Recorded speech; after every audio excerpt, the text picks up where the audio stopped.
Hello. നമ്മളിന്ന് ഒരു evening വ്ളോഗായിട്ടാണ് വന്നേക്കണേ.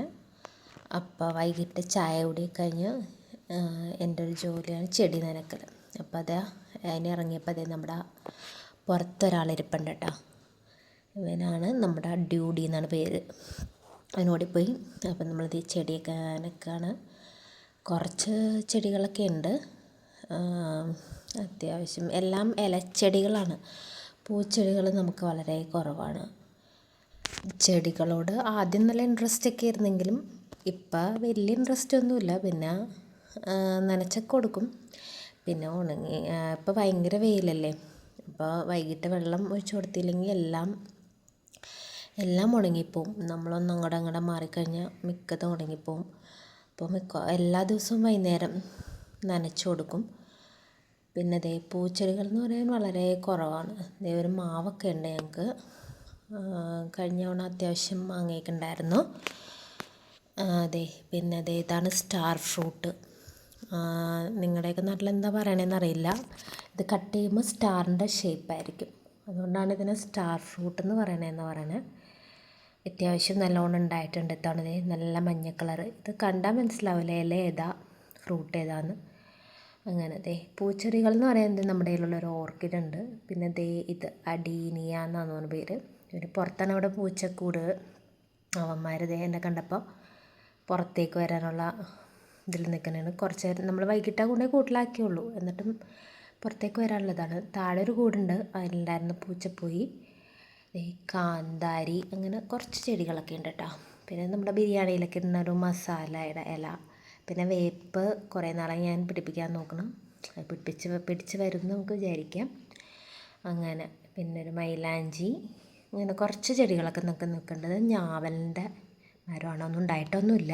പിന്നെ ഈ ബാക്കിൽ നമ്മുടെ പുറകിൽ കാണുന്ന കാടാട്ടത് നല്ല രസമാണ്. പിന്നെ ഈ പൂവിൻ്റെ ചെടിയുണ്ട്. ഇതിനെന്താ നിത്യകല്യാണി അങ്ങനെ എന്താ പറയുന്നത്. ഇത് ചാമ്പ, പച്ച കളർ ചാമ്പൊക്കെ ആയിട്ട് ഉണ്ടാവണം.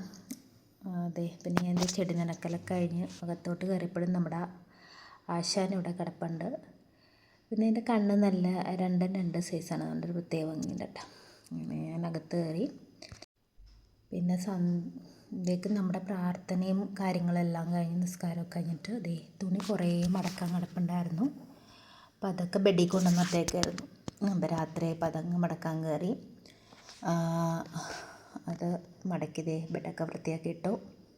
ഇനിയിപ്പോൾ രാത്രി ഫുഡ് ഉണ്ടാക്കണം. അപ്പം ഞാൻ വിചാരിക്കുന്ന ഒരു മുട്ട ബിരിയാണി പോലെ ഉണ്ടാക്കാമെന്നാണ്. ഉച്ചക്കലത്തെ കറിയൊന്നും ഇല്ലാത്തതുകൊണ്ട് നമുക്ക് രാത്രി അങ്ങനെ മുട്ട ബിരിയാണി പോലെ ആക്കാമെന്ന് വിചാരിച്ചു.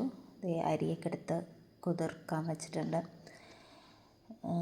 അപ്പോൾ നമുക്ക് കുക്കറിലിട്ട് അങ്ങ് അടിച്ച് കഴിഞ്ഞാൽ ബിരിയാണി വേഗമാവുമല്ലോ.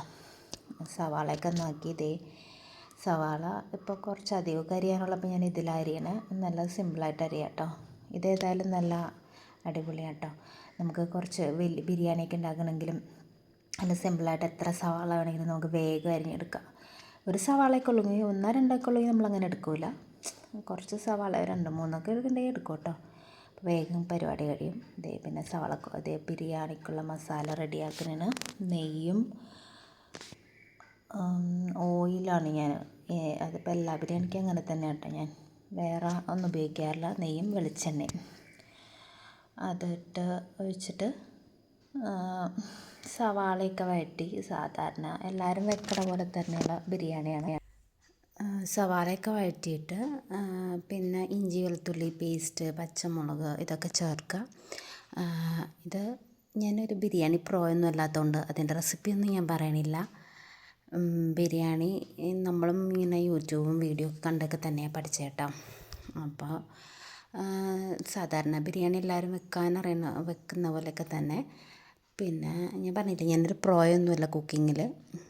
കൂടുതലും യൂട്യൂബ് വീഡിയോസൊക്കെ കണ്ടൊക്കെ തന്നെയാണ് നമ്മൾ കുക്കിംഗ് കൂടുതലും ചെയ്യുന്നത്. നമ്മൾ കുട്ടികൾക്ക് വേണ്ടിയിട്ടാണ് കൂടുതലും വീഡിയോസൊക്കെ നോക്കി അവർക്ക് ഉണ്ടാക്കി കൊടുക്കാനാണ് ഈ കുക്കിംഗ് വീഡിയോ കാണുകയും അതുണ്ടാക്കാനൊക്കെ നോക്കാൻ തുടങ്ങിയത്. ഇപ്പോൾ ഇങ്ങനെയൊക്കെ തക്കാളിയൊക്കെ ഇട്ട് നമ്മൾ പൊടികളൊക്കെ ഇട്ട്. പക്ഷേ ഇതിലെനിക്കൊരു അബദ്ധം പറ്റി. കഴിച്ച് കഴിഞ്ഞപ്പോഴാണ് ഇത്തിരി തൈര് ഒഴിക്കണമായിരുന്നു. ചെറിയൊരു പുളിയുടെ കുറവ് നമ്മുടെ ബിരിയാണിക്ക് ഉണ്ടായിരുന്നു. പിന്നെ കച്ചമ്പറൊക്കെ വെച്ച് നമ്മൾ അഡ്ജസ്റ്റ് ചെയ്തു. അപ്പോൾ അതിൻ്റെ ഇടയിൽ ഫോണൊക്കെ വന്നപ്പോൾ എനിക്ക് ബാക്കി അരിയൊക്കെ ഇട്ട വീഡിയോ ഒന്നും എടുക്കാൻ പറ്റിയില്ല. അങ്ങനെ എന്ത് ചെയ്യും, നമ്മളത് കുക്കറിലിട്ട് അരി ഇട്ടിട്ട് മൂടി വെച്ച് ഒറ്റ വിസിലടിച്ച് നമ്മുടെ ബിരിയാണി ഒറ്റ വിസിലിൽ റെഡിയാവും.